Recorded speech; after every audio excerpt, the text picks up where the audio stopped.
Donc la Fédération pionnière, elle s'est créée en 2008 sur impulsion des pouvoirs publics, puisqu'on avait démarré en créant un incubateur à Paris qui s'appelle Paris Pionnière, et là qui avait ouvert ses portes en 2005. Dès qu'on a ouvert les portes, on s'est rendu compte que l'offre avait stimulé ou fait émerger une demande qui ne demandait justement qu'à s'exprimer, et on a rempli l'incubateur parisien très vite. À ce moment-là, on a été approché par d'autres régions, dont Normandie Pionnière. La représentante de Normandie Pionnière est venue aujourd'hui jusqu'en Belgique, Florence Canler, et d'autres incubateurs se sont créés. Et à ce moment-là, les pouvoirs publics nous ont dit, mais écoutez, il y a une demande non seulement à Paris, mais sur la France, et donc on va vous aider.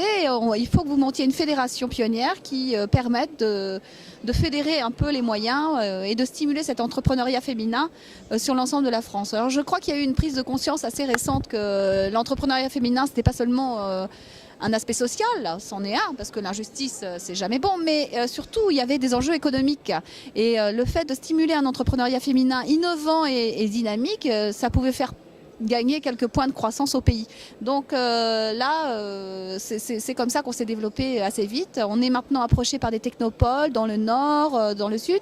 Et un des premiers incubateurs qui s'est monté, parce qu'on avait été repéré par l'OCDE, on a rencontré des femmes chefs d'entreprise marocaines et qui s'appelle l'AFEM. Je ne sais pas si vous connaissez cette association, qui est une association puissante au niveau du Maroc, et elles voulaient absolument monter un incubateur. Elles ont dit, puisque l'incubateur au féminin existe, nous allons prendre votre modèle, et elles ont monté le modèle à Casablanca, puis maintenant elles existent à Rabat.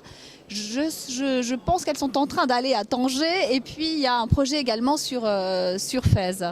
Alors la semaine dernière, non, c'était même lundi, la déléguée générale de Fédération Pionnière était à Tunis. Pareil, on était invité par l'OCDE pour parler du modèle incubateur au féminin.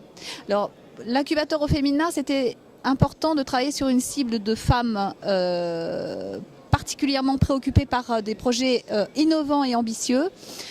Parce que dans les incubateurs en général en France, alors je ne sais pas comment ça se passe dans les pays du Maghreb, mais en France, le taux de projets portés par des femmes n'était que de 5%, alors que le taux de création d'entreprises au féminin est de 30%. Donc là, il y a un véritable déficit qu'il faut combler.